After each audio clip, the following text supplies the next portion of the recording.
Nous continuons notre enseignement. Nous sommes en train d'étudier un sujet.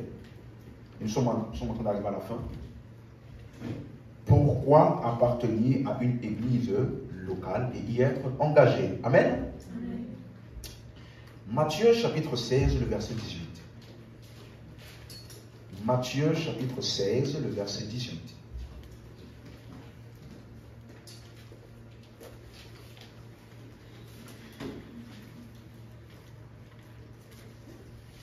Alléluia.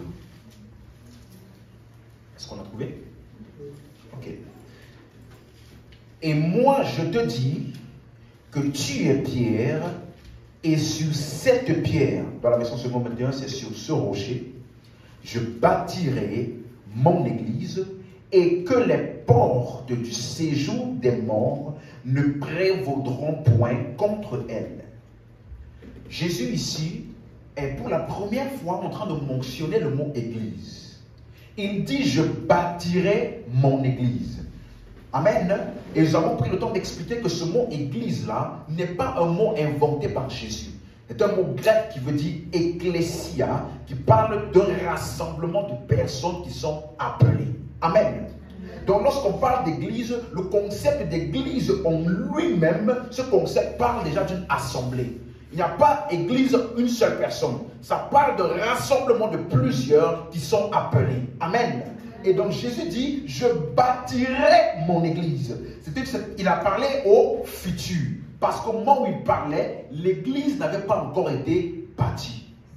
Et c'est pour cela qu'il dit, les portes du séjour des morts ne prévaudront point. Donc il parlait de quoi? Sa résurrection. Lorsque Jésus est sorti du tombeau, lorsqu'il a vaincu la mort et le séjour des morts, par sa résurrection, la Bible nous dit qu'il a bâti l'église. Donc quelqu'un qui parle d'église est celui-là qui a compris et qui a cru en l'œuvre de résurrection de Jésus-Christ. Parce que lorsque tu crois en Jésus, la Bible dit également que toi aussi tu passes de la mort à la vie. Donc l'église n'est pas un regroupement de personnes qui s'aiment bien. L'église n'est pas un regroupement de personnes qui ont une affinité l'un avec les autres. Non, l'église est d'abord le regroupement de ceux-là qui ont été restés ensemble avec Christ. Ceux-là qui ensemble ont vaincu la mort et le séjour des morts. On me suit? Donc, on ne peut pas parler d'église sans la résurrection de Jésus.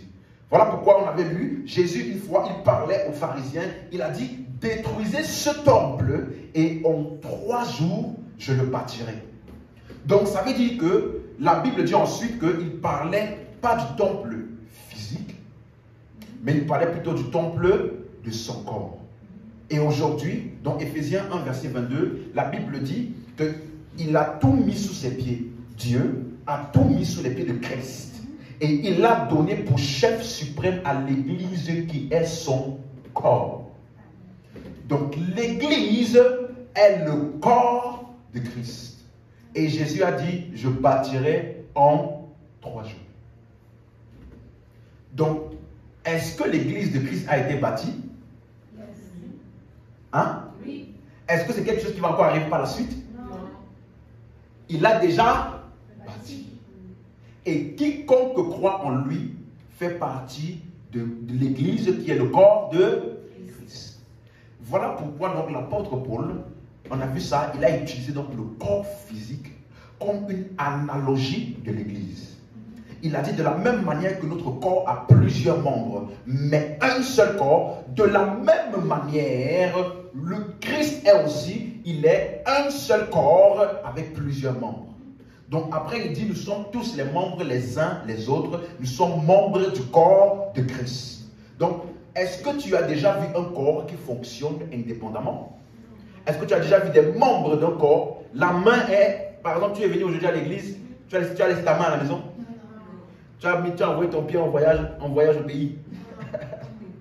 Donc, pourquoi est-ce qu'il a utilisé ça? Pour montrer que chaque membre du corps de Christ, nous fonctionnons ensemble. Donc, lorsque nous nous réunissons dans l'église locale, nous sommes en train de démontrer notre appartenance au corps de Christ.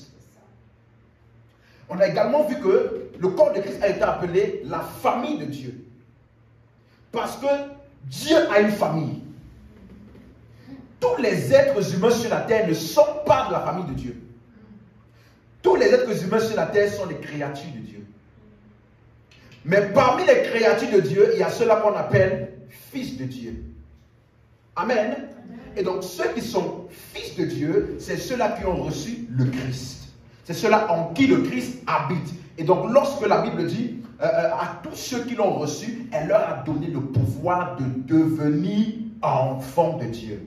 Donc ce n'est pas automatique, tu ne nais pas et tu deviens enfant de Dieu. Non. C'est lorsque tu reçois le Christ ou le message de l'évangile de Christ. Lorsque tu reçois ce message, alors tu nais de nouveau. Et lorsque tu nais de nouveau, tu es introduit dans une famille. Quelqu'un m'a suivi? Ça veut dire que l'Église est donc le lieu des relations surnaturelles. Tu as vu moi, relation surnaturelle.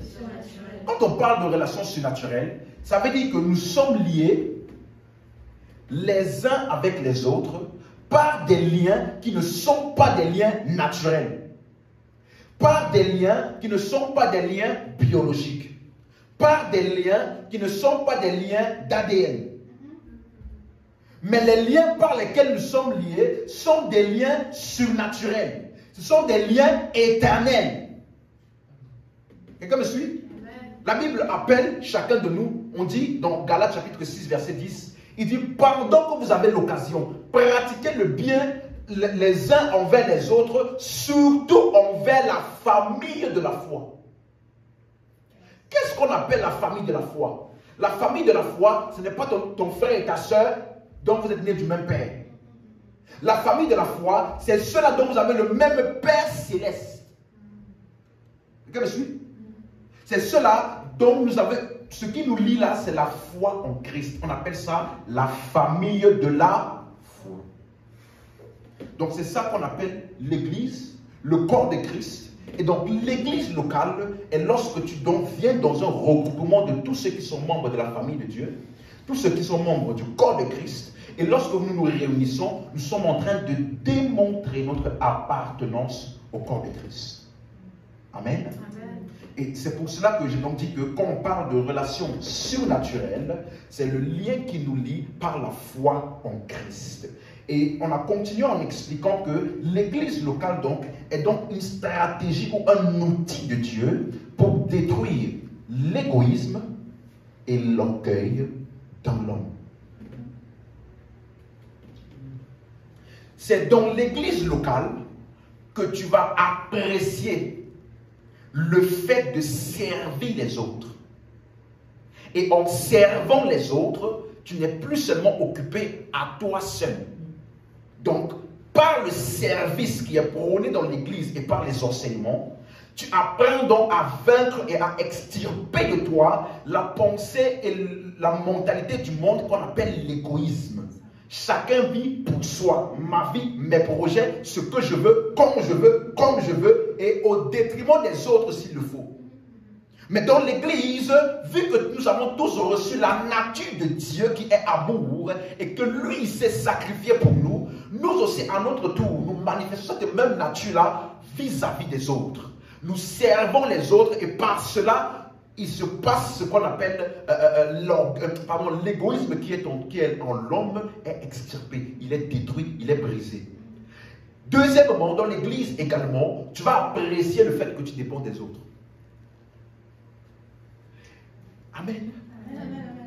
Et c'est comme ça que l'orgueil est brisé. Il faut de l'humilité pour recevoir des autres. Et il faut de l'altruisme pour servir les autres. Donc lorsque dans l'église locale, tu sers les autres et tu te rends compte à quel point tu bénéficies des autres, que tu ne peux pas tout réussir par toi seul. Nous sommes un corps. La main a besoin du pied. Le pied a besoin de la tête. La tête a besoin des épaules. Chaque membre du corps a besoin de chaque membre du corps. Et lorsque les membres fonctionnent les uns avec les autres, ils se produisent ce qu'on appelle l'édification commune.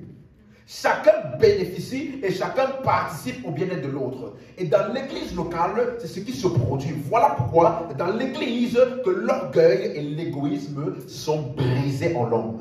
Et ce sont ces deux choses-là que si tu prêtes attention, c'est ce que tu vas voir dans le diable. L'égoïsme et l'orgueil. Donc la stratégie de Dieu pour briser que ce soit l'orgueil ou l'égoïsme dans l'homme, c'est l'église locale.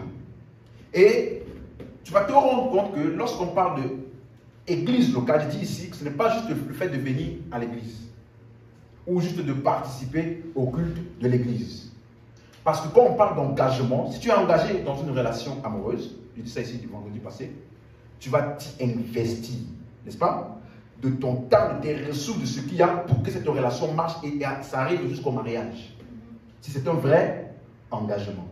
De la même manière, dans l'église locale, tu dois également t'engager et t'investir de ton temps, de tes ressources, de tes capacités, afin que toi aussi, tu puisses participer au plan global de Dieu sur la terre.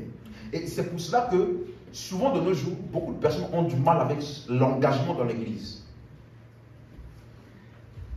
Parce que j'ai remarqué que si tu viens juste à l'église pour t'asseoir, tu peux participer à l'église et bénéficier. Mais quand on parle de s'investir ou s'engager, et la croissance spirituelle, là, ça demande un engagement. Et dans cet engagement-là, vous allez vous rendre compte que ceux qui sont vraiment engagés, ton caractère commence à être exposé. Qui tu es vraiment. Si tu viens juste à l'église t'asseoir, on ne peut pas savoir vraiment qui tu es. Tu viens t'asseoir, tu bénéficies des messages, tu es béni, tu rentres chez toi. Mais quand on parle d'engagement, là maintenant, ça va aller plus profondément que simplement le fait d'écouter. Ça va aller jusqu'au point de transformer qui tu es, vraiment. Et que Christ soit pleinement manifesté à travers toi. Donc lorsqu'on parle d'engagement, ton caractère, c'est la personne que tu es vraiment, les habitudes, tout ce que tu as là, va être manifesté dans l'interaction avec les autres. Et c'est dans cette interaction-là que non seulement tu vois tes points faibles, et comme nous sommes bénéficiaires les uns des autres là, ça te permet également de travailler pour t'édifier. Donc ceux qui n'aiment pas l'église là, c'est souvent parce qu'il y a des points qu'ils n'ont pas envie qu'on puisse toucher. Quelqu'un me suit? Vous me suivez? La stratégie de Dieu, une partie intégrante du plan de Dieu pour ta vie, c'est l'église locale. Parce que par l'interaction avec les frères et les sœurs, tu vas être édifié, tu vas être taillé, tu vas être brisé. Et tout ce qui doit sortir de toi va sortir. Amen. Et c'est dans ce même cas-là que j'ai commencé à parler de ce qu'on appelle l'autorité dans l'église. Par lequel Dieu utilise pour briser l'orgueil. Pendant 1 Thessaloniciens chapitre 5 verset 12. Ouvrons ça rapidement s'il vous plaît. 1 Thessaloniciens chapitre 5 le verset 12. 1 Thessaloniciens chapitre 5 verset 12. Alléluia. La Bible dit, nous vous prions, frères, d'avoir de la considération pour ceux qui travaillent parmi vous, qui vous dirigent dans le Seigneur et qui vous exhortent. Verset 13, ayez pour eux beaucoup d'affection à cause de leur œuvre. Soyez en paix entre vous. Il dit que il y a ceux parmi vous qui travaillent, qui vous dirigent dans le Seigneur et qui vous exhortent. Où est-ce que vous allez trouver ce genre de personnes? Hein? C'est chez toi? Hein? Ce n'est que dans l'église qu'il y a des personnes qui vont travailler sur toi, qui vont te diriger et qui vont t'exhorter. Et la Bible dit de la part de la considération ou de les reconnaître à cause de leur œuvre. La même chose dans Hébreux chapitre 5, le verset, Hébreux chapitre 13, pardon, le verset 17. Hébreux 13, verset 17.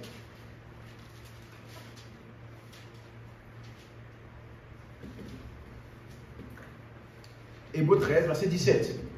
Obéissez à vos conducteurs et ayez pour eux de la déférence, car ils veillent sur vos âmes comme devant en rendre compte. Dans la version Semeur, il dit, obéissez à vos conducteurs, soumettez-vous à eux, car ils veillent sur vous. Vous me suivez? Ça veut dire que dans le plan de Dieu, la manière dont il a établi le fonctionnement des saints, il n'a pas conçu aucune vie chrétienne pour que tu puisses prendre soin ou veiller sur toi-même. Il y a ceux-là qu'on appelle vos conducteurs. Quelqu'un m'a suivi? Oui. Il y a ceux-là qu'on appelle vos conducteurs. La Bible dit ils veillent sur vous comme devant en rendre compte. Ça veut dire que ces personnes-là, ce sont ceux que Dieu a établis sur toi. Dieu a établi pour s'assurer que tu ne dérives pas. Je disais à une personne récemment, dans Proverbe chapitre 18, verset 21, la Bible dit, celui qui se tient à l'écart, il recherche ce qui lui plaît. Suis-moi bien maintenant. Pour t'assurer de ne jamais dériver dans ta vie chrétienne, il faut que tu aies quelqu'un au-dessus de toi à qui tu rends compte parce qu'il doit veiller sur toi et s'assurer de ton avancement spirituel. Vous me suivez? Parce que sans ça, quelqu'un pourrait dire, mais Dieu me conduit directement. Je dirais oui. Mais j'ai également dit qu'il y a des choses que Dieu ne va pas te dire directement à toi. Il va passer par celui qu'il a établi sur toi pour te conduire et pour te dire. Voilà, c'est la raison pour laquelle vous allez vous rendre compte que ceux-là qui n'ont personne au-dessus d'eux, ce qu'eux ils appellent souvent Dieu m'a dit ou j'ai reçu de Dieu, c'est en réalité ce qui leur plaît. Qu'ils ont maquillé sur le melon de Dieu m'a dit afin de se rassurer de faire cette chose-là. Vous me suivez? Souvent, je vais parler. Souvent, j'ai rencontré des personnes. Il est déjà amoureux de la sœur. Après, il dit, je vais prier. Je vais vraiment prier pour être sûr que c'est vraiment elle. Mais bien aimé, il est déjà amoureux. Donc, quand tu vas prier là, hein, comment ne vas-tu pas entendre? C'est elle. C'est elle la femme de ta vie. Comment ne vas-tu pas entendre ça? Tu es déjà amoureux. Mais si tu as quelqu'un au-dessus de toi, à qui tu soumets ce que tu as, semble avoir reçu là, lui il n'est pas émotionnellement lié. Donc il peut te dire exactement, basé également sur les Écritures, si c'est correct ou pas. Et ainsi ça t'évite à toi de commettre des décisions qui vont plus tard être très préjudiciables pour toi. Vous me suivez? Parce que c'est facile lorsque tu as déjà envie de quelque chose et que tu as tellement envie, hein, que même si tu pries, tu vas entendre, c'est bon, vas-y. Mais si, la Bible dit, si tu te tiens à l'écart, tu cherches ce qui te plaît. Ça veut dire que quand tu es au milieu des sages, même s'il y a quelque chose qui te plaît, tu vas avoir les instructions pour rester sur le bon chemin. Amen. Est-ce que vous suivez? C'est ça être sage. Ne pas se mettre à l'écart. Rester au milieu de ceux-là et surtout des autorités qui vont te garder sur le chemin et entièrement soumis à la volonté de Dieu. Alléluia.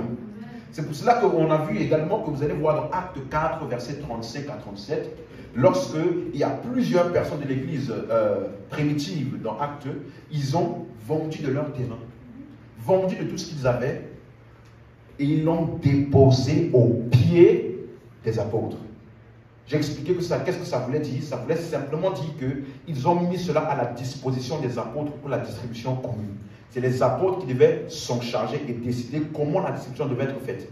Ils ne sont pas juste venus pour dire, nous-mêmes on va faire, nous-mêmes on va distribuer, nous-mêmes on va faire selon le besoin. Vous me suivez? Parce qu'il y a un ordre établi qui nous assure de ne pas marcher dans la déroute. Amen. Également dans Acte 15, la Bible nous dit qu'il y a eu une grande discussion. Je fais des rappels rapides, hein, parce qu'on a vu ça vendredi dernier, c'est juste des rappels. Donc, dans Acte 15, on a également vu qu'il y avait un débat et une discussion. Certains qui disaient, vous ne pouvez pas être sauvés si vous ne faites pas circoncis selon le rite de Moïse. Et il y avait un débat entre Paul et Barnabas et les Juifs.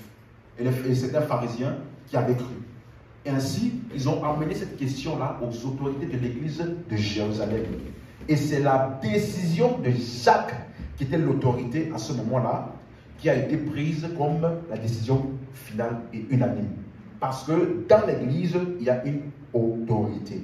Amen. Aujourd'hui, maintenant, je vais aller plus loin. Après avoir expliqué le fait que l'église permet de vaincre l'orgueil, parce qu'il y a des instructions qui sont données, et que tu dois obéir pour t'assurer de grandir et d'avancer dans le plan de Dieu pour ta vie. Et également dans l'église, c'est le lieu où tu découvres et que ce que Dieu, ce à quoi je t'appelle là, trouve pleinement expression. Suis bien dans ce que je vais enseigner maintenant. C'est dans l'église que tu vas découvrir le plan de Dieu pour ta vie. On nous a souvent enseigné, et moi aussi j'ai souvent cru, que pour découvrir le plan de Dieu, ce à quoi Dieu t'appelle, tu dois aller faire des jeûnes et des prières à la montagne. Prendre des semaines de jeûnes et de prières. Et c'est à la fin de tout ça qu'un jour, finalement, tu vas entendre une voix. Mon fils, c'est bon, tu as bien gêné. Maintenant, voici ce à quoi je t'appelle. Et il y en a beaucoup de chrétiens qui sont frustrés parce qu'ils ont fait tout ça là, jusqu'à aujourd'hui, ils n'ont toujours rien entendu. Vous me suivez? La manière par excellence par laquelle Dieu va te montrer clairement ce à quoi il t'appelle, c'est à travers l'église locale. Et je vais t'expliquer pourquoi. Dans Éphésiens chapitre 2, verset 10. Ouvrons. Éphésiens chapitre 2, le verset 10.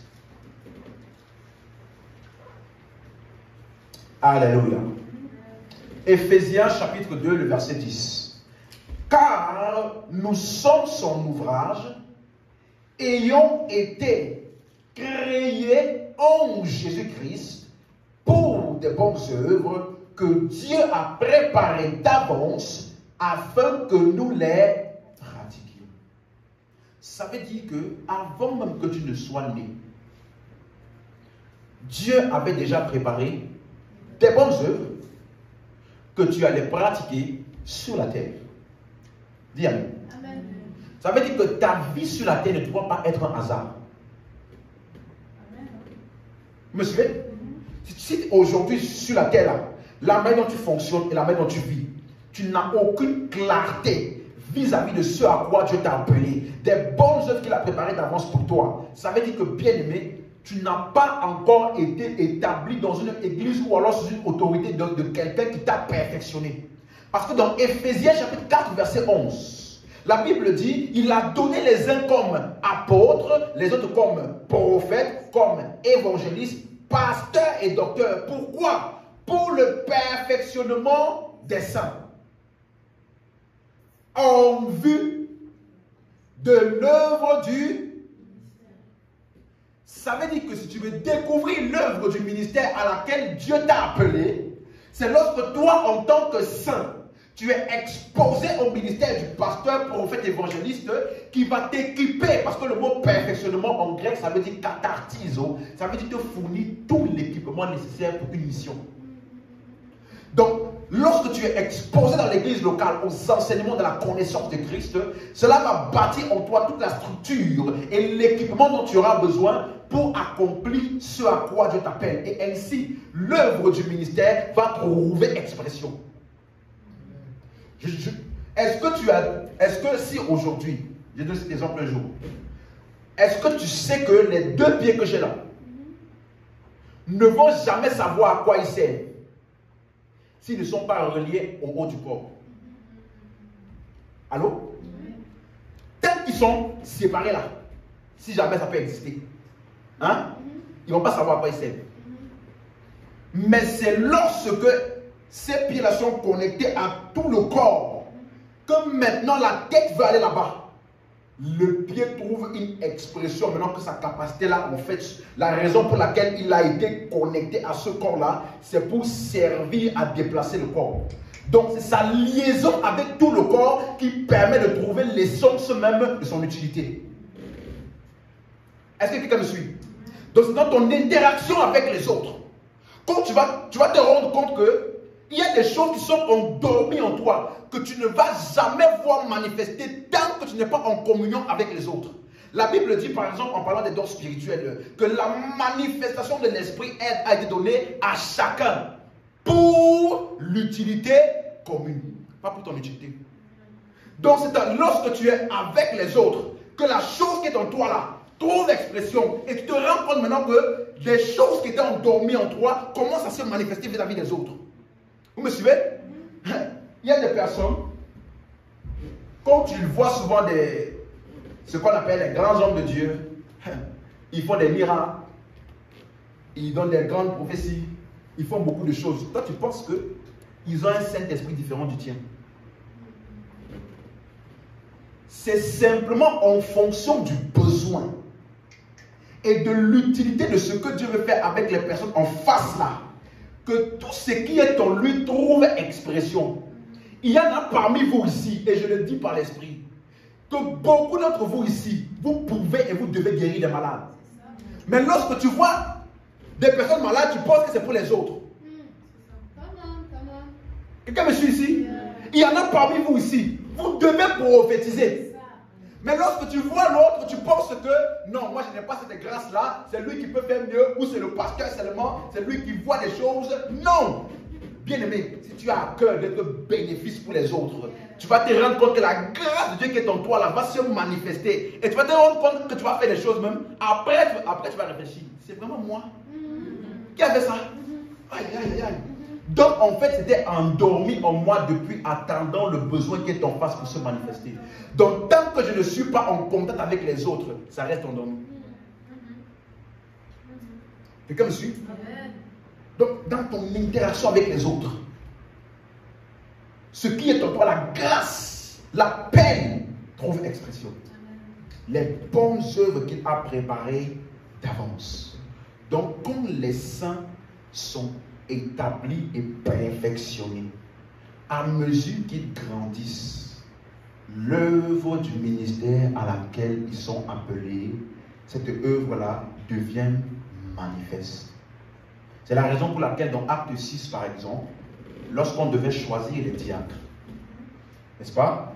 On a dit choisissez parmi vous ceux qui sont remplis d'esprit et de sagesse. Et donc on donne un bon témoignage. Ça veut dire que le peuple a déjà témoigné du fait qu'ils sont remplis d'esprit. Or, rempli d'esprit, ça veut dire quoi? Quand tu lis les Écritures, à chaque fois que tu vas voir l'expression rempli d'esprit, tu vas voir que c'est des personnes qui ont parlé sous l'influence de l'esprit. Vous me suivez? Ils furent remplis du Saint-Esprit et se mirent à parler en d'autres langues. Vous voyez? La Bible dit dans Acte 4, Pierre, rempli de l'esprit, se leva et dit. Donc, rempli de l'esprit, ça veut dire que ces personnes-là sont des personnes qui donnaient des paroles inspirées, qui s'accomplissaient et qui édifiaient les frères. Et c'était quelqu'un qui avait l'habitude de faire ça. Donc, j'ai choisi parmi vous là, ceux-là qui sont remplis de l'esprit, ceux qui laissent l'esprit se manifester à travers eux pour bénéficier aux autres. Ceux-là, ça veut dire que ce n'est pas le jour où on les a établis diacres qu'ils ont commencé à faire ça. Vous me suivez? Ils avaient déjà commencé à faire ça au point où c'était tellement manifeste qu'on a dit de choisir. On sait que lui là-bas, le frère là-bas, la soeur là-bas, là-bas, lui on les connaît. On peut témoigner qu'ils sont remplis de l'esprit. Vous me suivez? Donc, il ne faut pas attendre un titre ou attendre une position. En tant que croyant, tu as le Saint-Esprit et il doit se manifester à travers toi pour l'édification du corps de Christ. Est-ce que vous me suivez? Donc, l'église locale là, c'est le lieu par excellence pour non seulement découvrir, mais également accomplir le plan et les desseins de Dieu pour ta vie. Amen. Amen. Donc, on va voir un exemple dans la vie de Philippe. Actes des Apôtres, chapitre 6, verset 3. Actes des Apôtres, chapitre 6, le verset 3.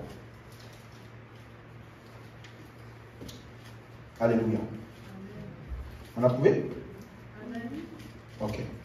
La Bible dit, c'est pourquoi, frères, choisissez parmi vous 7 hommes.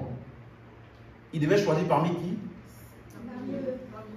Donc, ça veut dire que si tu n'es pas dans l'église là, on ne peut pas te choisir. Hein? Parce qu'on doit choisir parmi vous. Donc, si tu n'es pas là et tu ne viens pas à l'église et tu es dans ton coin, ce genre de passage-là ne te concerne pas. Parce que c'est au milieu de ceux qui sont dans l'église locale qu'on a fait le choix. Et regardez ce qu'il dit.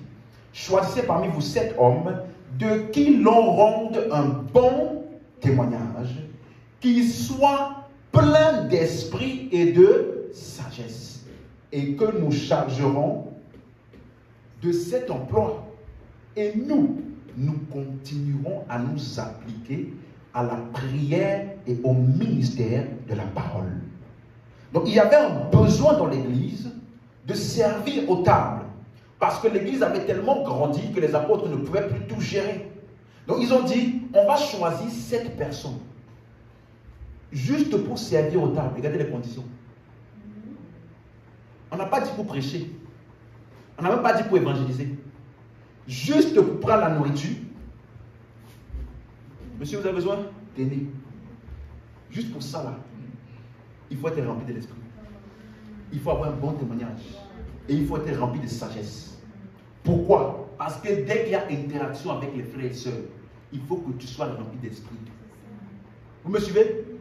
Quelle que soit la mission et la tâche que tu as à faire dans l'église, même si c'est juste de ranger les chaises là, il faut que tu sois rempli d'esprit. Parce que, laisse-moi te dire bien aimé, il y a une manière de ranger les chaises. Il y a même des personnes là qui vont venir s'asseoir. Si tu es sensible à l'esprit, il y a des choses que tu vas faire, qu'on ne va pas comprendre. Mais la personne qui doit bénéficier de ça là, quand elle va venir, elle va constater ce que tu as fait par l'esprit. Elle va bénéficier de ça. Donc même quel que soit, même si on te dit, monsieur, juste pour accueillir les gens qui viennent dans l'église, monsieur, allez vous asseoir par là-bas. Même simplement ça là, il faut que tu sois rempli d'esprit. Il faut que tu comprennes la parole. Quelqu'un me suit? C'est important. Parce que dans l'interaction avec les autres, tu dois être un bénéfice pour eux. Et quelle que soit la circonstance et la situation, l'esprit doit te conduire. 1. 2. Tu dois pouvoir te laisser manifester l'esprit à travers toi. Imagine-toi, tu es en train de donner à manger et telle personne se dispute avec telle à cause de quelque chose. Tu vas dire, bon, attends, je vais appeler le pasteur pour venir régler ça. Hein? Imagine-toi, il y a quelqu'un là qui est malade. Pendant que tu sers à manger. Tu vas appeler le pasteur. Pasteur, il y a un malade là-bas. Vous me suivez? Juste pour servir à table. Plein d'esprit et de sagesse. Et les apôtres disent, nous continuerons à nous appliquer à la prière et au ministère de la parole. Verset 5 maintenant. Cette proposition plut à toute l'assemblée. Ils les élurent, Étienne, homme plein de foi et d'esprit, Philippe, Procor, Nicanor, Timon, Parménas et Nicolas, prosélytes d'Antioche. Verset 6. Ils les présentèrent aux apôtres qui, après avoir prié, leur imposèrent les mains. Donc, on a choisi ici comme diacre, parmi avec qui? Philippe. Tout le monde d'accord? Donc, il a été choisi. Donc, il est quitté de simple membre à quoi? Diacre. Par croissance et par recommandation. Amen. C'est ça le parcours de croissance. Un simple membre, il a évolué, il a compris qu'il doit être bénéfique aux autres, il a commencé à servir, même sans titre, aucun titre. Et on avait déjà reconnu comme étant plein d'esprit et de sagesse. Me suivez? Et après, il a été élevé à diacre pour servir aux tables. Maintenant, dans Acte 8, verset 5, toujours le même Philippe qui est toujours diacre. Acte 8, verset 5. Lisons.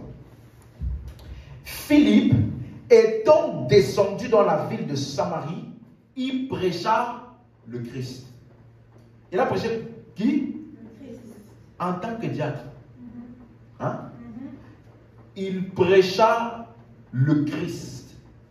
Verset 6.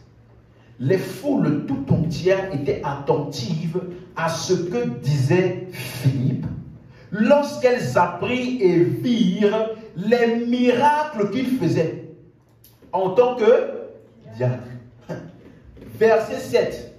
Car des esprits impurs sortis de plusieurs démoniaques en poussant des grands cris et beaucoup de paralytiques et de boiteux furent guéris. Donc, Philippe, par le service dans l'église locale, il a grandi au point où il a été nommé diacre pour servir aux tables. Mais la grâce de Dieu avait déjà été reconnue dans sa vie. Et lors de la persécution, la Bible dit, l'église a été dispersée. Et Philippe est parti en Samarie. Et là-bas, qu'est-ce qu'il a fait? Toujours en tant que diacre, il a prêché. Vous me suivez? Il a prêché le Christ. Il a fait des signes de prodiges et des miracles. Des esprits impurs étaient chassés.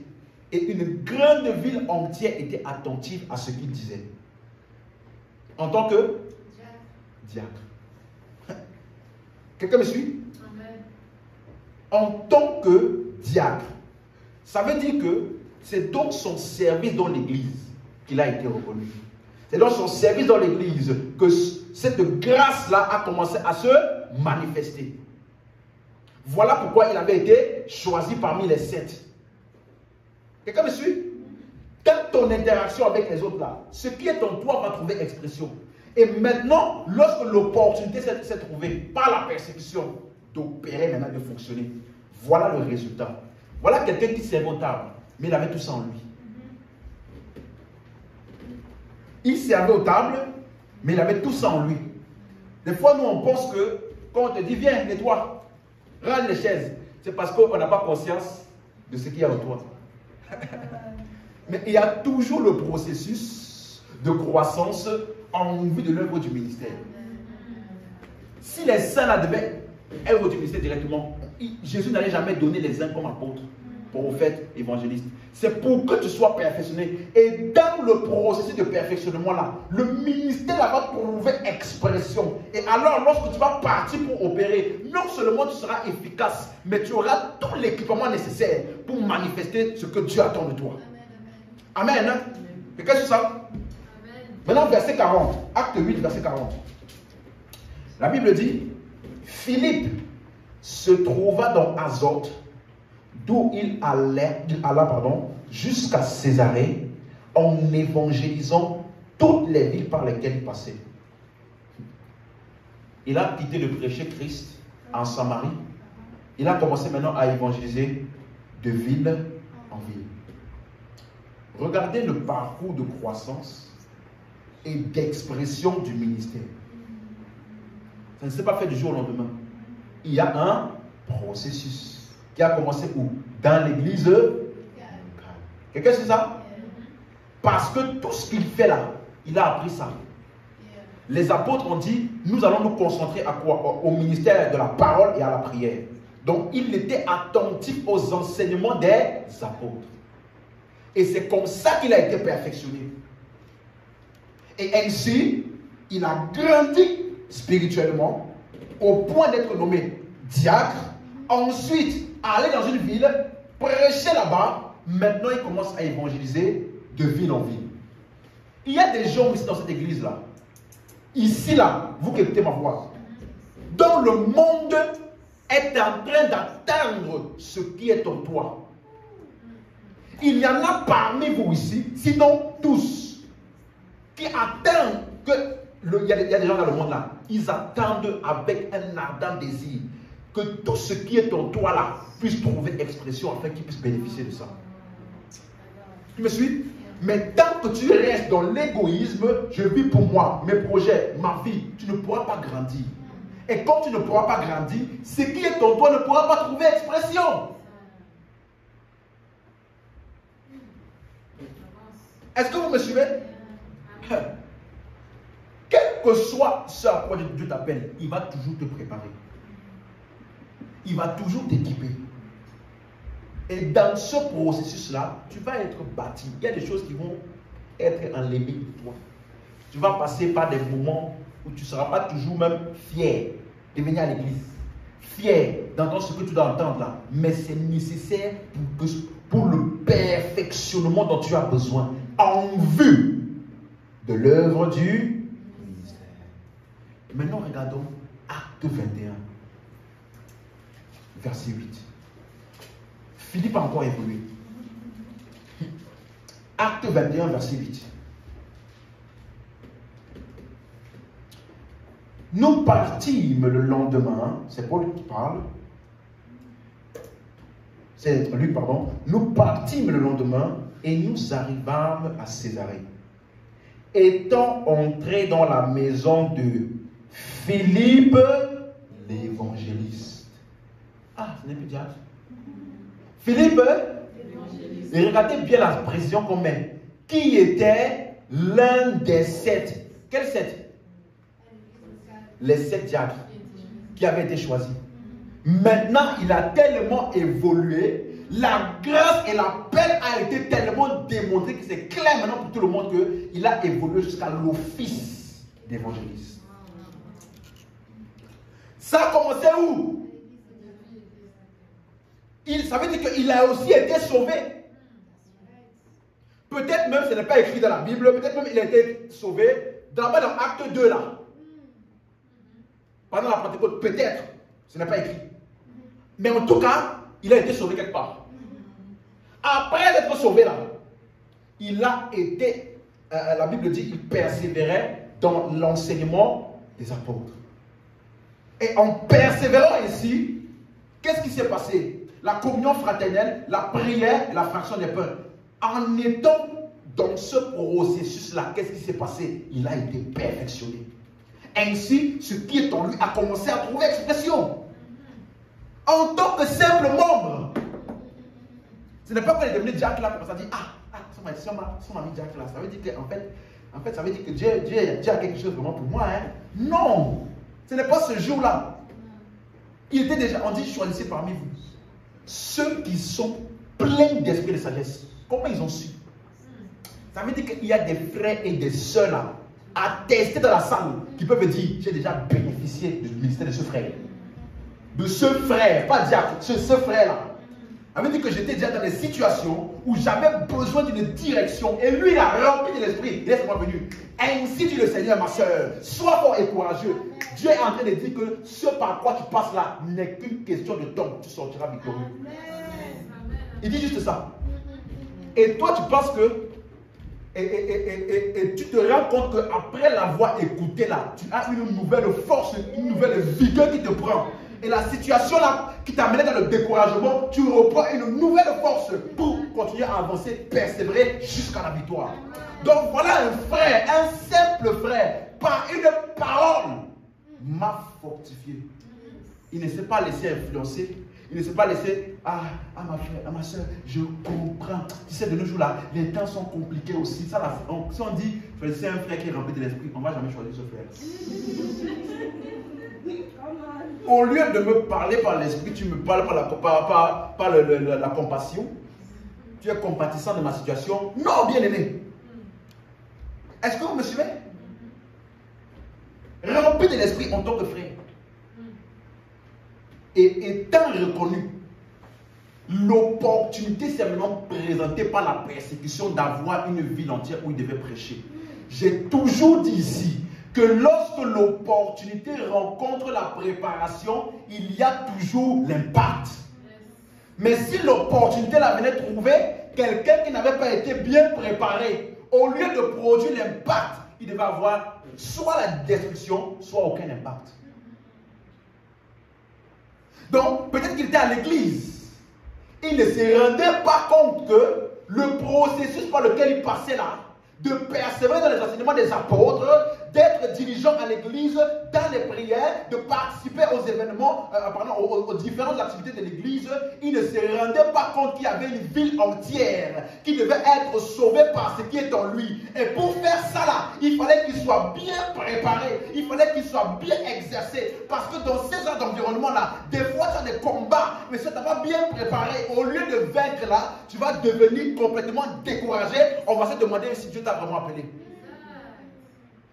Donc pendant son temps dans l'église là, il ne savait pas, peut-être, que c'était la préparation pour quelque chose de plus grand.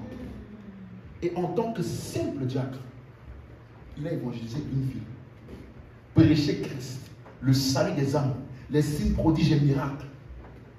Ensuite, il a continué de ville en ville, au point où il est maintenant arrivé dans l'office d'évangéliste. Suis-moi. Le ministère est le fruit de la croissance spirituelle. Je reprends ça. Le ministère est le fruit de la croissance. Il n'y a pas de ministère efficace sans croissance. Il n'y a pas de croissance sans préparation et exposition constante aux enseignements. Il n'y a pas de croissance véritable si tu n'es pas exposé aux enseignements et engagé dans une église dans laquelle on te forme. Est-ce que vous me suivez? Personne n'émerge comme ça. C'est-à-dire, nulle part, boum, archibishop des nations, le grand prophète de la planète, de l'univers, appelé pas pour les nations, pour l'univers entier. De nos jours là, on pense que c'est le titre. Philippe là, il n'avait pas le titre quand il a évangélisé une ville. Les miracles qu'il a fait là n'étaient pas en tant qu'archibishop. C'était en tant que simple diacre. Et dans l'église là, plein d'esprit et de sagesse, dont on aura un bon témoignage là, il a fait ça en tant que simple frère. Ça n'a pas diminué la grâce de Dieu dans sa vie. Si tu cours derrière les titres, tu vas rater la peine.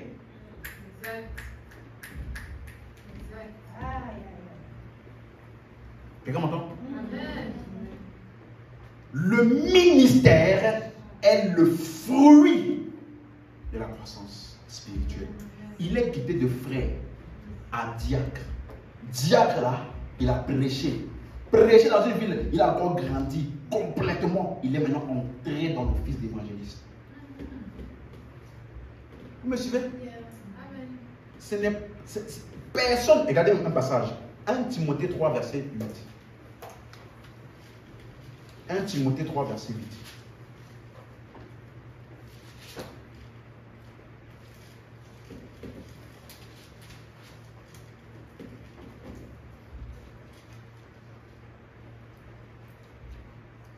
Alléluia.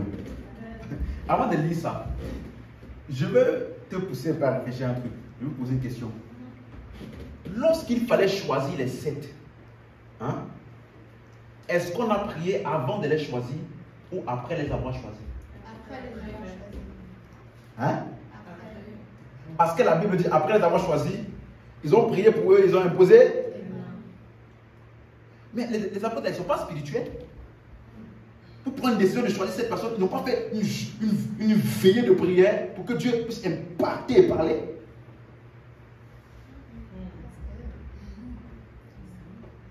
Quelqu'un me suit?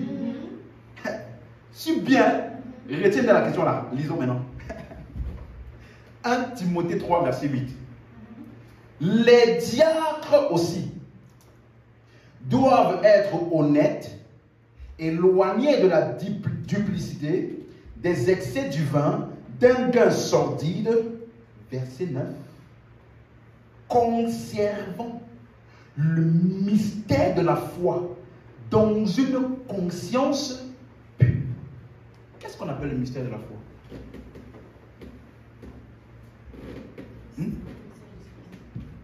Dans les Écritures, quand tu vois il y a certains mots là, ils n'ont pas une signification générale. Par exemple, le mot la foi. Dans certains contextes, ça veut dire croire, déclarer. Dans d'autres contextes là, ça parle de la doctrine de Christ. Quand Paul dit, j'ai combattu le bon combat de la foi. Vous pensez qu'il parlait de quoi?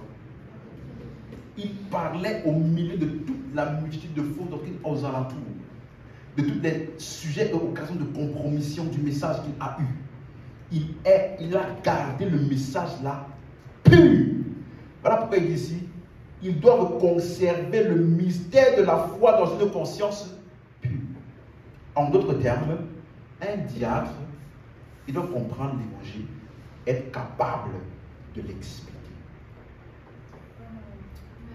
Écoute-moi, on ne met pas des gens dans des positions de responsabilité par ancienneté. On ne met pas des personnes dans des positions de responsabilité à cause de l'âge. Hein?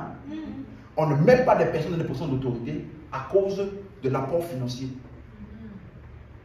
Ce qui te donne d'être qualifié, la Bible dit dans 2 Timothée 3, versets 15 à 17.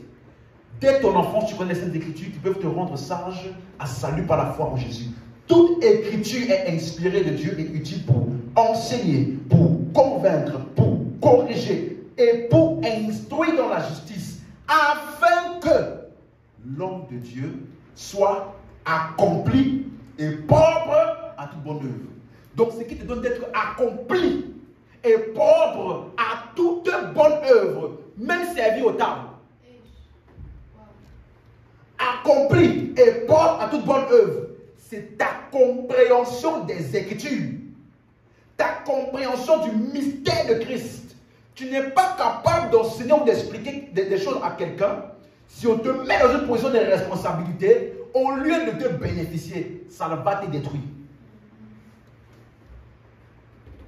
Vous me suivez?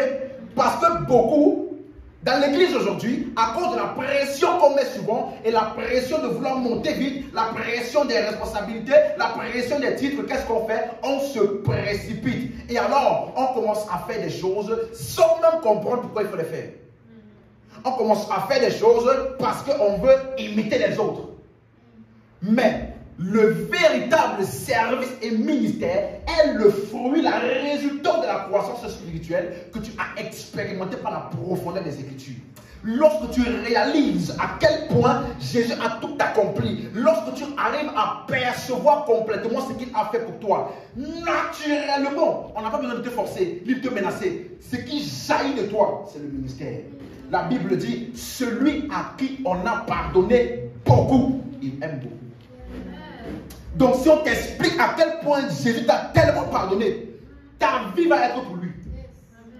Vous me suivez? Ce n'est pas le fruit des menaces. Ah, tu ne sais pas Dieu, ta vie sera bloquée. Ton travail là, bien aimé mon frère, ton travail que tu fais là, si tu ne donnes pas la dîme, Dieu va bloquer toutes les portes. Ça là, on n'a pas besoin de te faire ça. On doit seulement t'expliquer ce que Christ a fait pour toi. Le résultat de ça là, c'est le service. Quelqu'un me suit? Le véritable ministère, il dit les diacres, conservant le mystère de la foi dans une conscience pure. Maintenant, regardez le verset 10. Qu'on les éprouve d'abord. Dis-moi d'abord. Qu'on les éprouve d'abord. Et qu'ils exercent ensuite leur ministère.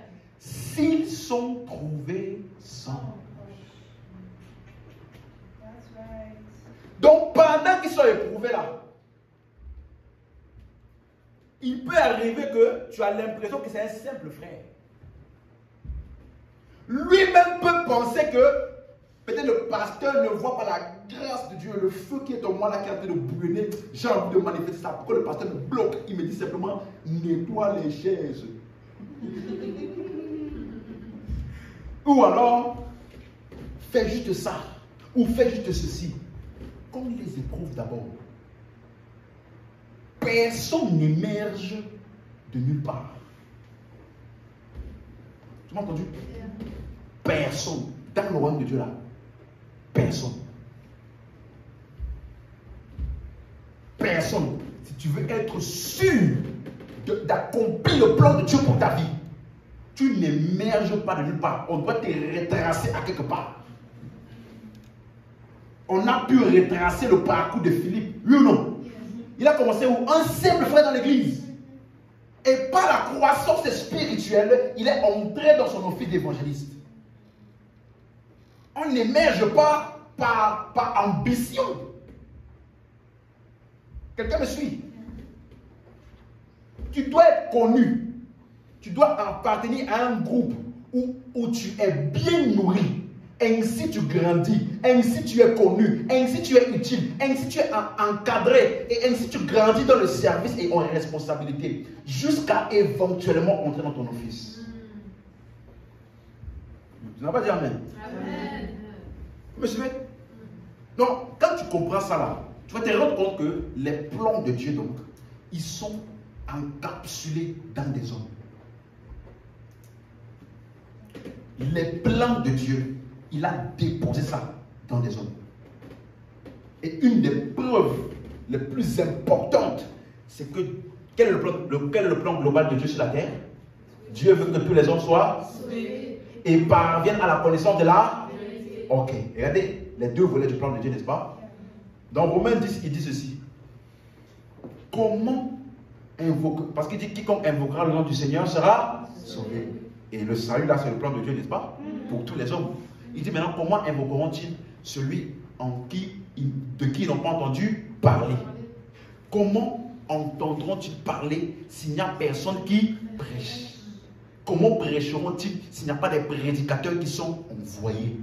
Donc ça veut dire que même pour le salut des hommes là, des hommes, ça dépend des hommes. S'il n'y a pas quelqu'un qui prêche, Dieu peut vouloir qu'ils soient sauvés comme il veut, il ne sera pas sauvé.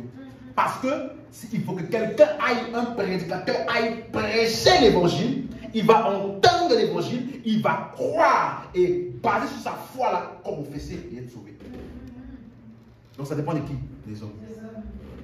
Deuxième chose, il a donné les uns comme apôtres, prophètes, évangélistes, pasteurs et docteurs pour le perfectionnement des saints en vue de l'œuvre du ministère et de l'édification du corps de Christ, jusqu'à ce que nous soyons tous parvenus à l'unité de la foi et à la connaissance du Fils. Donc pour parvenir à la connaissance là, ça dépend encore de qui il a donné les uns. Encore qui? Les hommes. Donc tout le plan global de Dieu sur la terre a été encapsulé dans les hommes. Donc la manière dont tu traites les hommes, c'est la manière dont tu traites aussi le plan de Dieu pour ta vie. La manière dont tu t'entretiens avec les hommes là. Il y en a qui disent, moi vous savez, je suis déçu des hommes. Les églises là, franchement, ça ne me dit plus rien.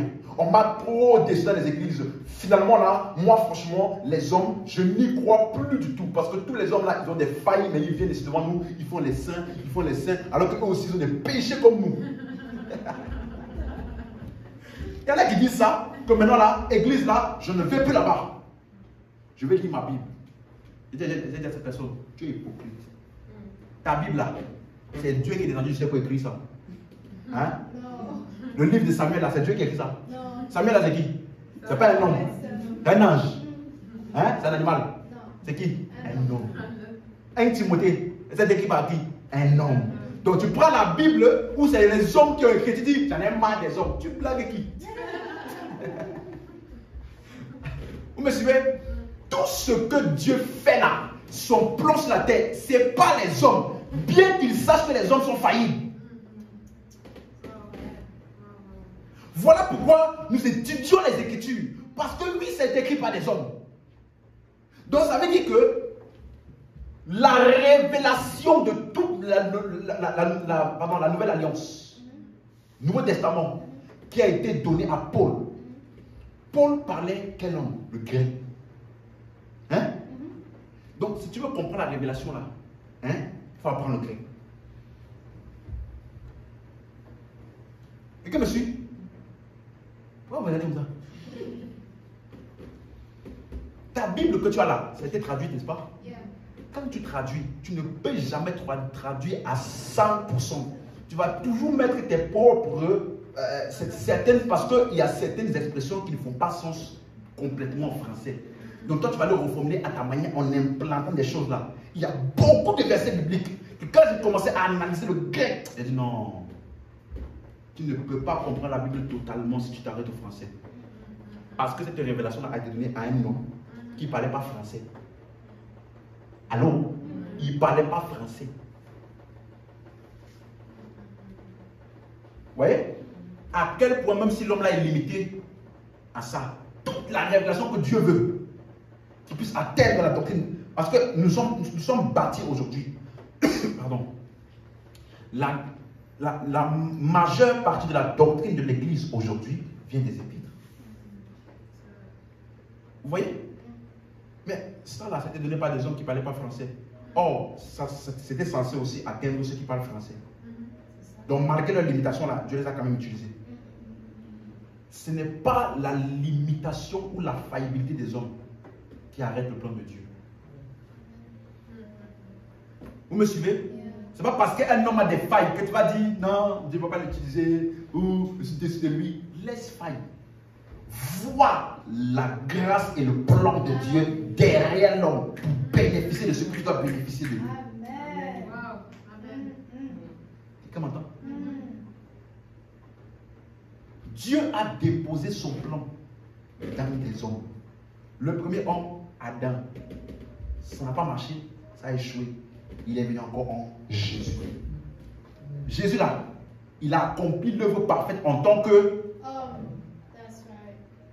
pour te montrer que tu ne peux rien faire dans le plan de Dieu si tu n'es pas homme.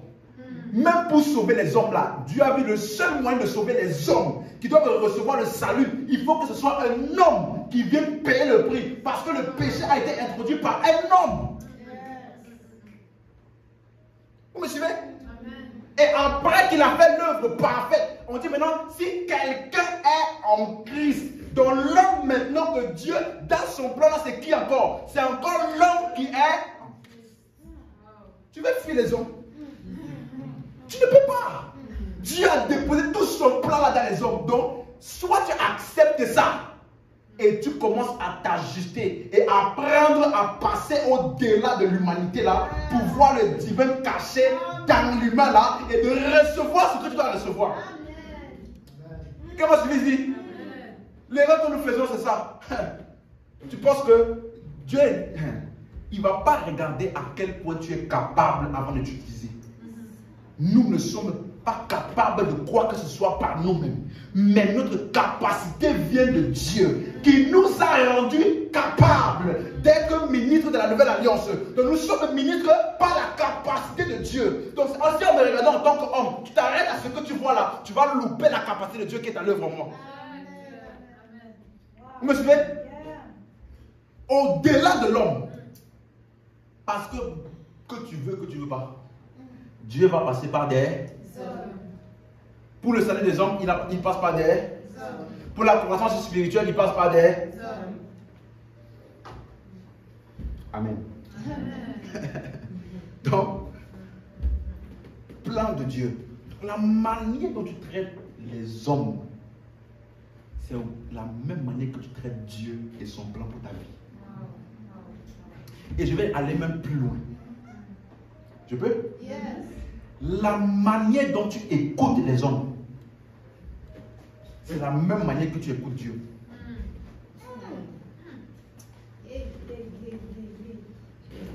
Okay.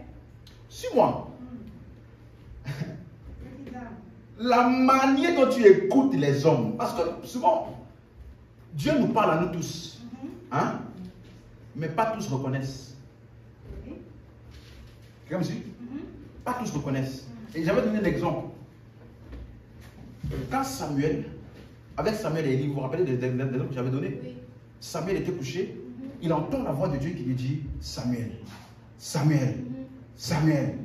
Il se lève, il va voir qui? Élie.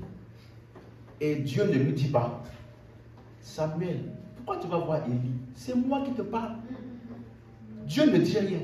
Dieu le laisse aller se tromper et parler à Élie en pensant que c'est Élie qui lui parlait. Dieu laisse ça. Il fait rien. Il n'a pas reparlé à Samuel d'autre chose. Il n'a pas continué ce qu'il voulait dire à Samuel. Tant que Samuel n'avait pas compris que c'est Dieu qui lui parlait. Or, comprendre que c'est Dieu qui nous parle là n'est pas de la responsabilité de Dieu. Dieu a mis ça en Élie. Donc, tant que Dieu, sa part est de parler, la part de ce qu'on appelle les conducteurs là, elle veut donner la parole, l'enseignement pour reconnaître et comprendre ce que tu reçois là. Donc, si tu n'as pas de conducteur, tu restes au même stade. Chaque jour, tu entends Samuel, Samuel, Samuel, Samuel. Tous les jours, tu entends Samuel. C'est toujours les mêmes rêves, toujours les mêmes visions, toujours les mêmes expériences. Tu restes là, jusqu'à ce que tu n'as pas reconnu l'homme qui va te faire accéder à la prochaine dimension. Quelqu'un me suit ici? Tu m'as suivi? À chaque fois, tant que, regarde une chose, tant que Élie lui-même n'a pas compris que c'est Dieu qui parlait à Samuel, Samuel aussi reste là. Et pendant tout ça là, Dieu est là-bas, hein? Il dit rien. La seule chose qu'il dit c'est quoi? Samuel. Et c'est le jour où Samuel et Élie qui a compris, il enseigne à Samuel. Quand Samuel a accepté l'enseignement de ce qu'on appelle les conducteurs, soumettez-vous à eux, obéissez-les, parce qu'ils veillent sur vous. Hein? Le jour où Samuel a accepté et compris l'enseignement de Élie, il a entendu Samuel encore, de la part de Dieu. Cette fois-là, avec ce qu'il a reçu de celui que Dieu a établi sur lui, ça allait plus loin. Parle, ton serviteur écoute. Et c'est là que Samuel a reçu non seulement son mandat, son appel et la manière dont Dieu devait fonctionner avec lui. Ça veut dire que Dieu a déposé l'avancement de Samuel dans Élie, même s'il est aveugle. Même si à son époque, il ne voyait plus de vision. Il ne prophétisait plus. Il n'avait plus tout ce que la popularité comme tout le monde voulait. Il n'avait plus tout ce qu'on disait. Il n'était plus à la mode. Il n'était plus à la mode. Il n'avait plus le charisme d'avant. L'ancien charisme, quand il rentre là comme ça là, tout le monde dit ouais, il y a Dieu en lui. Il n'avait plus rien de tout ça. Mais il reste le contenant de ce qu'il me faut pour aller au prochain niveau. Si je rate et je fais l'erreur de m'arrêter au physique, je vais louper le divin qui est en lui pour ma prochaine dimension.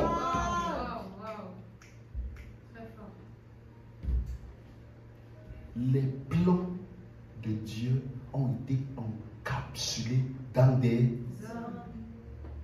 Donc la manière dont tu traites ces hommes-là, c'est la même manière que tu traites Dieu et son plan. Si Samuel avait dit, oh vieux, tu ne vois plus. Parce que la Bible dit les visions se faisaient rares. Donc celui-là, le Élie là, le sacrificateur Élie là, dès que tu le rencontrais, il voyait déjà. Mais arrivé un moment où ça s'est arrêté. Il n'avait plus la côte. Certains disaient sûrement, Dieu l'a abandonné. Hein? Dieu l'a abandonné. Il n'a plus le même flot comme avant. Peut-être même des fois il me dit des trucs, c'est même pas clairement vrai comme avant. Mais si Samuel disait, Élie, le vieux père, avec tout le respect pour toi, hein, va te reposer. Il ne se serait pas rendu compte qu'il était lui-même en train de bloquer le plan de Dieu pour sa vie. Pourtant, c'était un simple homme, hein, assis comme ça, aveugle, qui ne voyait plus. À l'œil nu.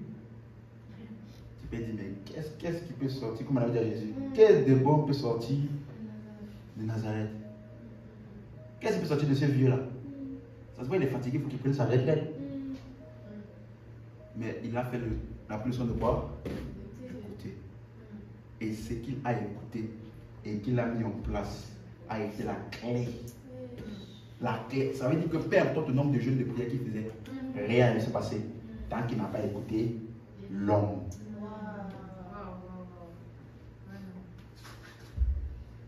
Amen. Amen. Amen. La manière dont tu traites les hommes, c'est la manière dont tu traites Dieu. Et la manière dont tu écoutes ces hommes, c'est aussi la même manière que tu écoutes.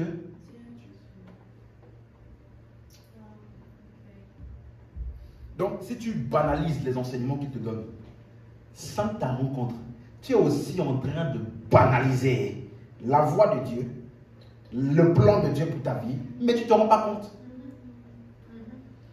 Vous me suivez? Notre plus grande erreur, certains d'entre nous, c'est parce qu'on s'arrête à ce qu'on voit physiquement. Tu peux avoir l'impression que si tu parles, tu méprises un homme.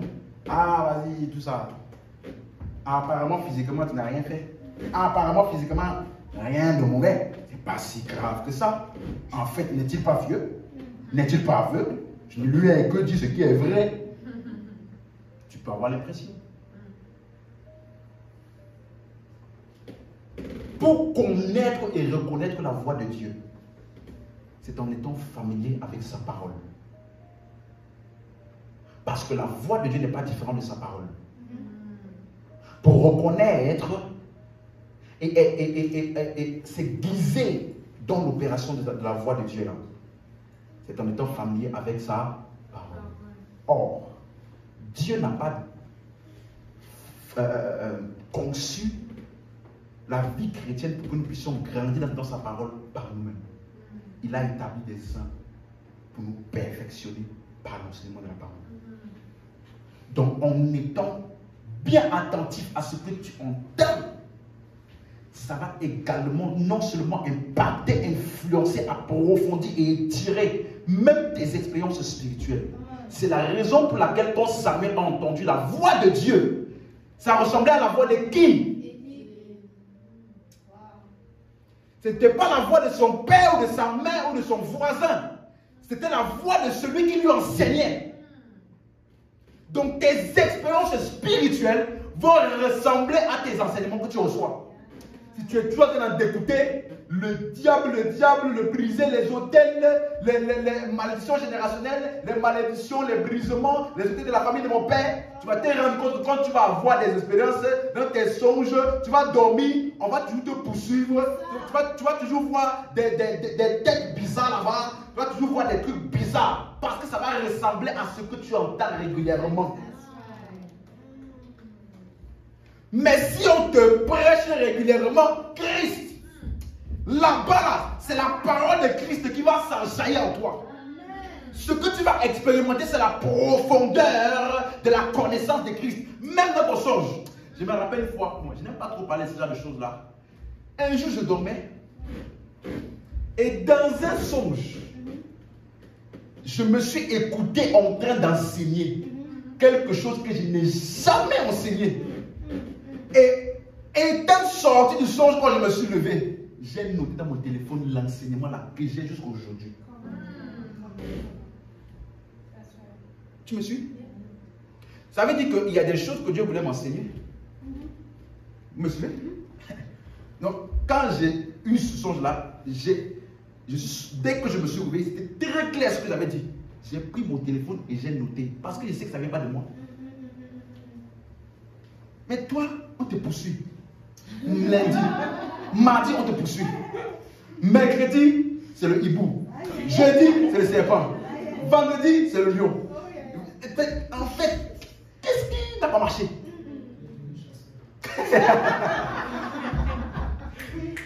Vous voyez? Parce que ça dépendra toujours de ce que tu entends. Voilà pourquoi, même le diable aussi, ses opérations, ça travaille qui? Les hommes. La Bible dit, afin que vous ne soyez pas emportés, flottants et emportés par tout vent de doctrine, par les ruses, par les moyens de séduction des hommes.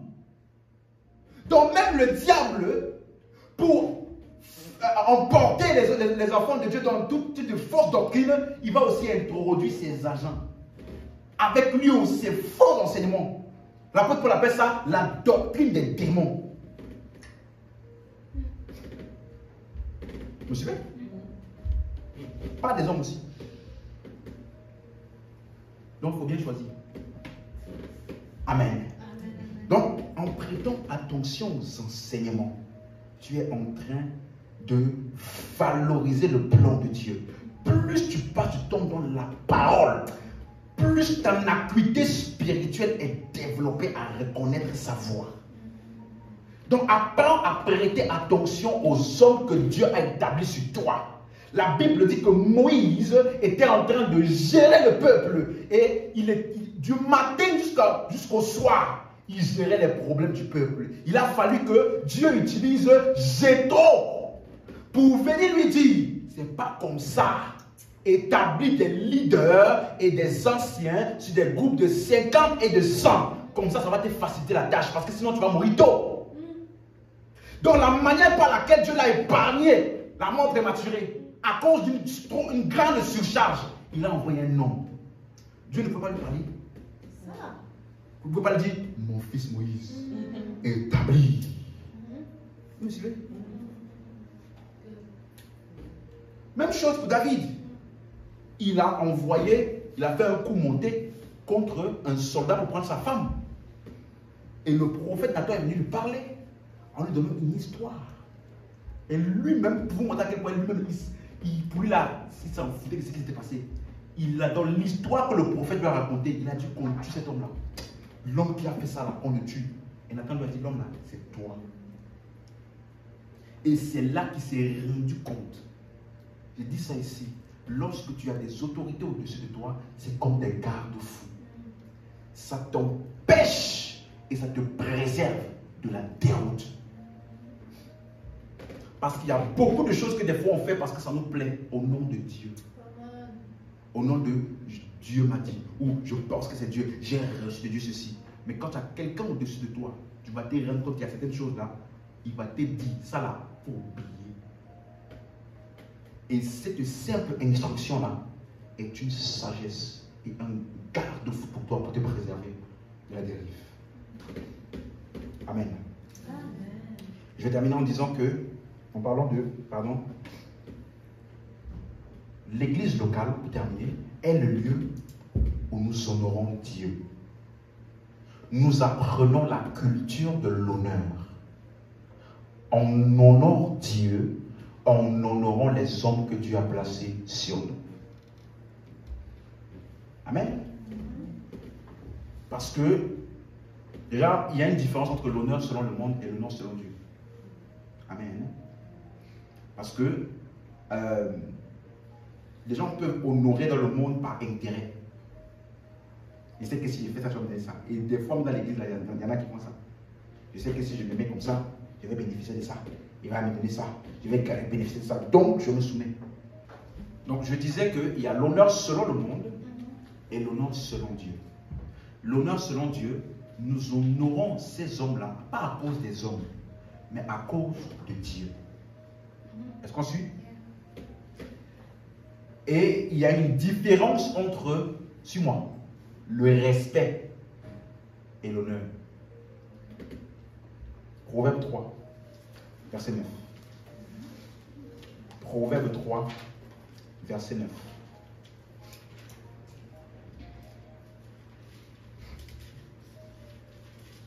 Proverbe 3, le verset 9.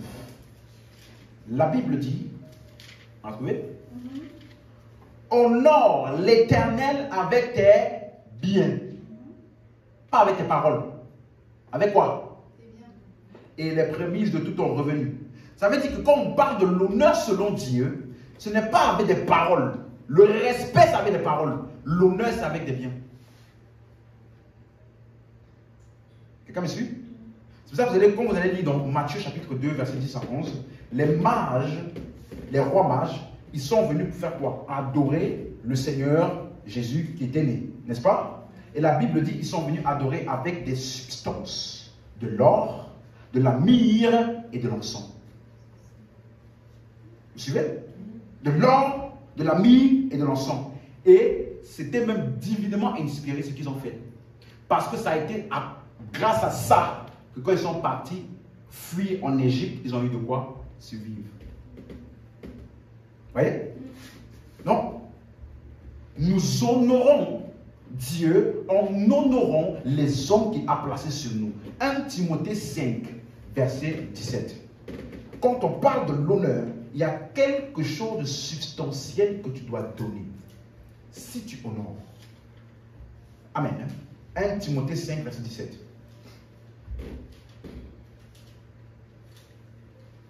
« 1 Timothée, chapitre 5, le verset 17.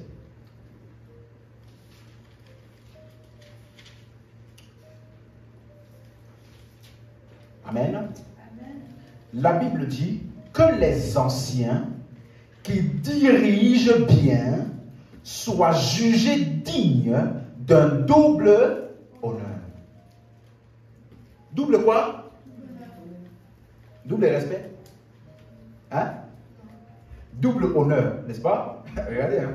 Surtout ceux qui travaillent à la prédication et à l'enseignement.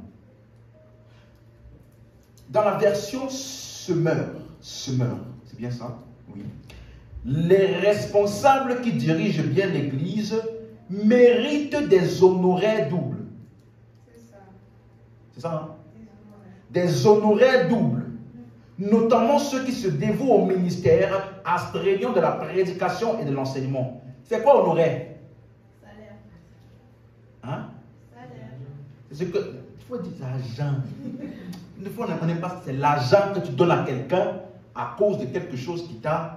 Un service ou quelque chose qui t'a rendu, n'est-ce pas? Vous me suivez? Honorer. Donc, il dit ceux qui travaillent à la prédication et l'enseignement là, ils sont dignes d'un double honoraire ou d'un double honneur. Donc, maintenant, dans ce sujet-là, je veux que votre attention parce que, à cause de tel passage-là, les gens sont partis dans la pue. On n'a pas dit ici qu'ils doivent fixer des honoraires. On n'a pas dit, ah, tu veux rencontrer le pasteur, c'est 50 € pour une heure. C'est 50 € par rendez-vous. C'est 20 ou 200 € pour avoir un entretien avec une prophétie personnelle.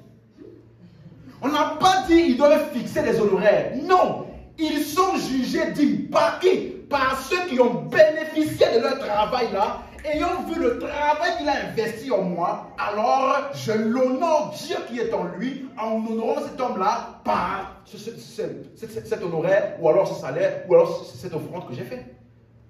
On n'a pas dit, allez partout, fixez les honoraires. 20 € pour une heure, 50 € pour 1h30. Si tu veux une prophétie avec beaucoup de détails, vous ne pouvez pas dire 500 €. On a transformé l'église en business. Et c'est ça que Jésus était venu pour dire. Ma maison est une maison de prière. Vous me suivez?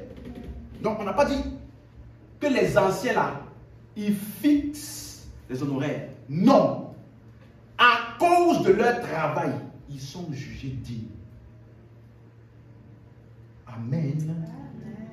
Donc, ça veut dire que celui qui travaille dans la prédication et l'enseignement pour ton avancement spirituel, si tu lui fais des offrandes et tu donnes, hein, tu ne lui fais pas une faveur. Il est dit, il mérite. Amen. Ce n'est pas une faveur. Parce que souvent, il y a des gens qui pensent que, ah non, je ne donne plus. Il ne faut plus donner. Ce n'est pas une faveur. Non, non, non. Parce que, regardez, verset 18. Ce que regardez la suite pour vous donner le bon contexte de ce qu'il parlait. Verset 18. Car l'Écriture dit, tu ne muselleras point le bœuf quand il foule le grain. Et l'ouvrier mérite son salaire. Donc vous voyez de quoi il parlait? Il parlait bien de salaire. Donc, ce n'est pas une faveur que tu fais quand tu donnes. Non, c'est son droit. Mais il n'a pas le droit de te forcer, ni de t'exiger. Non. Si tu juges digne le travail qu'il fait à ton égard, alors il mérite son salaire. Amen. Amen. Galates 6, verset 6. Galates 6, verset 6. Donc l'église, c'est le lieu où nous apprenons la culture de l'honneur. Vous voyez, lorsque tu comprends les Écritures, on n'a pas besoin de te menacer. Si tu ne donnes pas, ta vie sera bloquée. le ciel sera fermé. Le dévorateur va dévorer tes finances. Tu auras toujours des imprévus.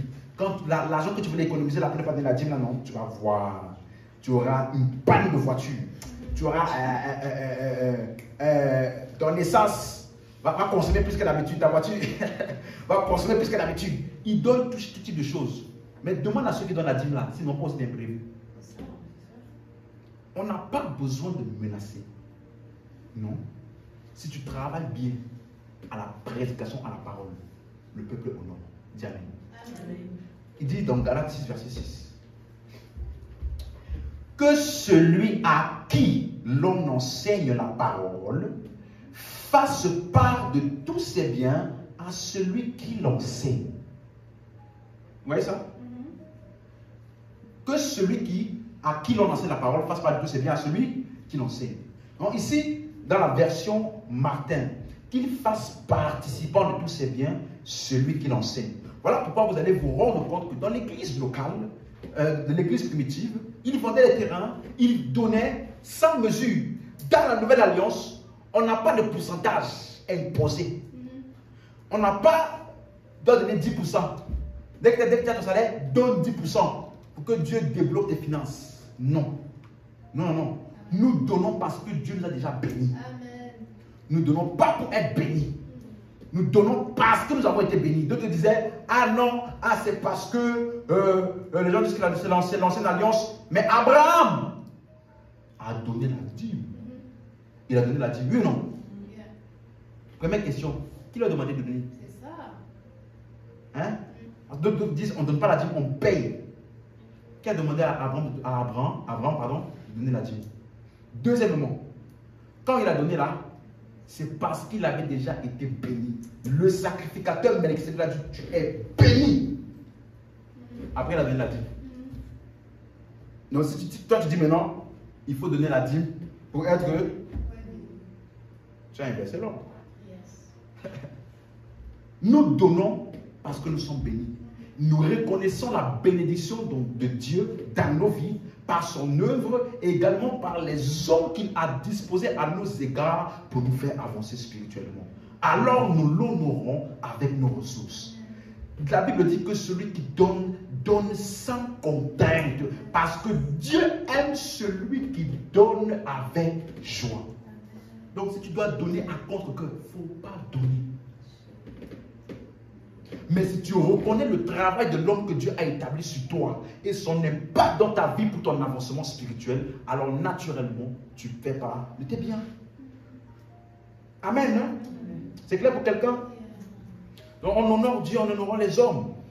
Et chaque fois que tu donnes dans ton église locale et que cela compte pour toi, ça compte aussi pour Dieu. Me suivez? Parce que ce que tu donnes là reflète ton sacrifice et ton amour envers Dieu. Tu le fais envers l'Église.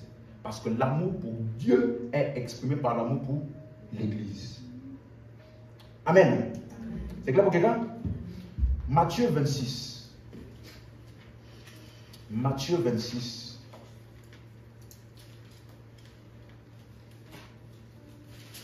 La culture de l'honneur. Verset 7. Une femme s'approcha de lui, tenant un vase d'albâtre qui renfermait un parfum de grand prix, et pendant qu'il était à table, elle répandit le parfum sur sa tête. Donc, elle est venue avec un vase d'albâtre. Et les Écritures nous montrent que ce vase-là avait une valeur de 300 deniers. Et à l'époque, un denier, c'est un jour de travail. Donc presque 300 jours de travail, donc presque un an de travail. Elle a déversé sur qui? Sur Jésus-Christ. Vous me suivez? Regardez la réaction. Verset 8. Les disciples, voyant cela, s'indignèrent et dirent, à quoi bon cette perte? Dis-moi cette perte. Ils ont considéré ce que tu investis ou alors ce que tu déverses sur le corps de Christ comme une perte. Ça là, c'est par manque, soit d'enseignement, soit en voulant garder l'égoïsme. Vous me suivez? Parce que elle a investi ça où? Sur le corps de Christ. Elle a versé ce parfum-là sur le corps de Christ. Et regardez la réaction de Jésus. Non, verset 9 d'abord. On aurait pu vendre ce parfum très cher et on donnait le prix aux pauvres. Verset 10. Jésus s'étant aperçu, leur dit, pourquoi faites-vous de la peine à cette femme? Elle a fait une bonne action à mon égard. Jésus a appelé ça quoi? Une bonne action. Donc, à chaque fois que tu participes à l'œuvre de Dieu avec tes ressources, c'est une bonne action. Ce n'est pas du gaspillage. Celui qui considère ça comme du gaspillage, comme une perte, c'est parce qu'il n'a pas encore grandi spirituellement. Vous me suivez? Vous me suivez? Ce n'est pas du gaspillage. Non, tu es en train de participer à l'œuvre de Dieu. Regardez comment Jésus-Christ va expliquer ça au verset 12. En répandant ce parfum sur mon corps, elle l'a fait pour ma sépulture. 13. Je vous le dis en vérité, partout où cette femme, où cette bonne nouvelle, sera prêchée, dans le monde entier, on racontera aussi en mémoire de cette femme ce qu'elle a fait. Elle a répandu de ce parfum sur le corps de Jésus. Et Jésus appelle ça participer à ma sépulture. Or, la sépulture, là, c'était quoi? Sa mort. Comment il devait mourir, être enseveli. Donc, en investissant ou en participant à l'œuvre du Christ, au corps de Christ, pardon, elle est devenue partie intégrante de l'œuvre et du message de l'évangile. Vous me suivez? À chaque fois que tu participes à l'avancement du travail et de l'œuvre de Dieu sur la terre, tu deviens partie intégrante de ça. Toutes les récompenses associées à cette œuvre-là, tu auras ta partie. La Bible dit que partout où on va enseigner, la bonne nouvelle là, on va la mentionner. Donc ça veut dire qu'elle s'est connectée à cette œuvre-là pour l'éternité par une offrande. Vous me suivez? Ça là, ce n'est pas je me connecte à la grâce pour avoir les finances. Nous là, on a notre mentalité et notre vision est éternelle. Ne vous amassez pas des trésors sur la terre. Mais où? Dans le ciel. Quand tu participes à l'œuvre de Dieu, tu es en train de t'amasser un trésor où la terre ne peut pas rouiller, la rouille ne peut pas détruire, qui est réservé pour toi. Vous me suivez? Et lorsque nous paraîtrons dans l'éternité, nous allons bénéficier des récompenses que nous avons investies sur la terre pour le corps de Christ. Amen. Amen. Tout ce que tu fais avec tes ressources sur la terre, reste sur la terre. Tes grands projets restent sur la terre. Tes grandes entreprises restent sur la terre. Combien de fois j'ai vu des hommes très puissants sur la terre? Et le jour de l'heure où ils sont décédés, tu vois comment ils sont rien. Son cercle-là, ça ne fait pas 2 mètres. C'est la même taille que celui-là qui était pauvre aussi. Alors, tu te rends compte à quel point si tu vis seulement pour cette terre, parmi tous les hommes, la Bible dit, vous êtes les plus malheureux. Nous investissons pour des choses éternelles parce que nous avons compris que ce qui compte plus, c'est ce qui est éternel. Alléluia. Amen. Donc c'est ça, celui qui a compris. Donc, la culture de l'honneur, vaincre l'égoïsme, l'orgueil, accomplir le plan de Dieu pour ta vie, voir et apprécier l'interconnexion et l'interdépendance avec les frères et les sœurs. Voilà ce que l'église locale nous apporte. Donc si tu es dans une église locale et tu es engagé, je te dis, j'ai dit ça la dernière fois ici, c'est impossible que tu rates le plan de Dieu pour ta vie. Parce que cela que Dieu a établi sur toi, il veille sur toi et s'assure que tu accomplisses tout ce à quoi tu t'es appelé. Amen. On peut se lever. Gloire à Dieu.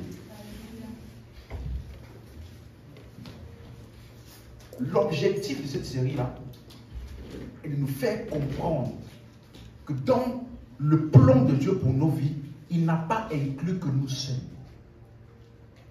Il y a des relations surnaturelles qui font partie du plan de Dieu pour notre vie, à travers lesquelles nous allons pouvoir l'accomplir. Si tu restes dans ton coin, tu n'as pas d'église, tu ne viens pas à l'église, tu vis à ta manière, tu ne pourras pas, premièrement, grandir spirituellement ou alors être perfectionné aussi. Et deuxièmement, il y a beaucoup de choses qui sont de toi, qui vont rester endormies. Parce que tout ce à quoi Dieu nous appelle trouve expression lorsque nous sommes en communion, en interaction avec les autres. Vous vous rappelez, les plans de Dieu sont encapsulés dans des hommes. Alléluia. Dis à ton voisin, j'ai besoin de toi. Et tu as besoin de moi. Et je bénéficierai de l'édification par la grâce de Dieu qui est en toi. Et je vais aussi rendre disponible la grâce de Dieu qui est en moi pour ton bénéfice. Alléluia.